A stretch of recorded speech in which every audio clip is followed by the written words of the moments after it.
자, 오랜만에 일본 이야기 하겠습니다. 네 번째 주제는 일본의 기준금리 인상 조짐입니다. 사실 이게 어떻게 보면 더 중요한 이야기 같습니다. 앞서 말한 이야기는 그래, 미국 국민들 물가 올라가고 힘들고, 그리고 중국 애들 수출 안 돼서 중국 국민들 힘들고 너희들끼리 싸우고 찢고 뽑고 해라라는데, 우리한테 미치는 영향도 일부 있지만 그렇게 크게 우리나라에 미치는 영향이 깊게 관여할 문제는 아니라고 보는데, 지금 제가 네 번째로 이야기한 이 주제, 일본의 기준금리 인상 조짐, 이건 우리나라 경제에 심각한 영향을 미칠 겁니다. 특히 우리나라 주식, 부동산에 엄청난 영향을 미칠 겁니다. 그럼 왜 그런지 이야기를 들어보십시오. 2025년 현재 미국 국채 1600조를 보유한 최다 보유국이 어느 나라인 줄 아십니까? 일본입니다. 미국의 국채의 한 3% 이상은 대부분 미국 자국에서 가지고 있습니다. 그런데 그 외 27% 정도를 다른 나라가 가지고 있는데, 제일 많이 가지고 있는 나라가 일본, 그 다음이 중국입니다. 1600조를 가지고 있습니다. 근데 앞서도 말씀드린 것처럼 미국 국채가 어떻게 돼? 가격이 어떻다고요? 불안해지고 있잖아요. 미국 국채 가격이 불안하다는 말은 내가 투자를 했는데 어떻게 된다는 겁니까? 내가 투자한 것에 대한 손실이 발생한다는 겁니다. 여러분, 미국 국채를 투자한 거는 사실은 미국 국채의 이자율을 받기 위한 것도 있겠지만, 그런 이익도 생기겠지만, 그게 미국 국채를 투자하는 가장 큰 이유는 아닙니다. 냉정하게 말하면 미국 국채를 투자했다는 건 달러에 투자한 겁니다. 일본의 엔화의 가치는 떨어지지만 이걸 빨리 해서 달러를 바꿔서 엔화 가치 하락을 막고, 그리고 어떻게 해요? 달러에 투자하면서 달러 가치가 올라갈 때에 대한 한차입을 받고자 하는 그런 목적도 있죠. 그런데 미국 국채 가격은 계속 떨어지고 근데 앞으로 더 불안해 보여. 근데 지금 일본은 금리 인상을 계속했죠, 최근에.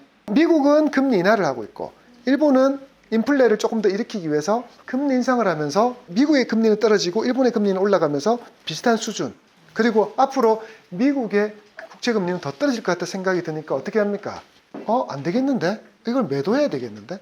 갖고 있으면 손실이 발생할 것 같으니까 매도를 하고 싶은 욕구가 생기는 거죠. 사실 이런 문제가 생기면 우리가 제일 염려하는 건 이겁니다. 혹시 작년 8월에 기억나십니까? 우리나라 거의 대부분의 모든 주가가 하한가 갔나? 기억나세요? 네. 삼성전자 10% 이상 떨어지고 하루 만에 지수가 200 몇십 포인트 빠지고 했던 그때가 엔캐리 트레이드라고 해서 이야기 들어보셨습니까? 근데 그때도 수업할 때 말씀드렸죠.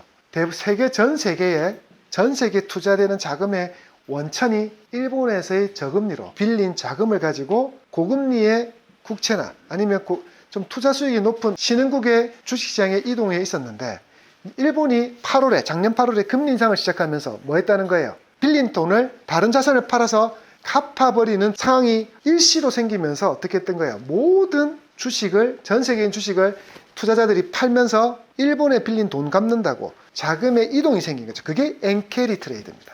자, 그렇게 되면서 어떻게 된 거예요? 전 세계 주가가 특히나 신흥국 증시가 난리도 아니었죠. 자, 그런데 2024년 한국은행 추정하고 있는 엔캐리 자금이 몇 조라고 합니까? 4,800조입니다.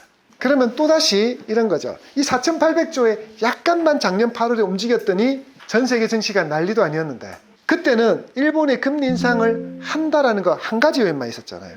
근데 지금은 일본의 금리 인상 이야기 하나와 미국 국채 가격까지 안 좋아라는 게 하나가 더 겹치면서, 예전에는 엔캐리 트레이드 하나로 불만 났는데 이 불난 집에다가 뭘 뿌리는 거예요?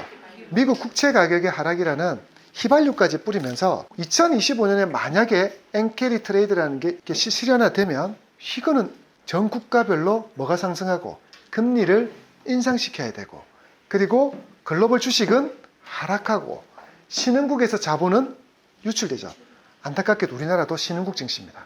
이렇게 되니 금리는 상승하면 뭐가 박살납니까? 부동산 시장이 박살이 납니다. 그리고 글로벌 주식 가격은 뭐가 빠지니까? 신흥국에서 자본이 유출되니까 주가는 급락을 하는 거죠.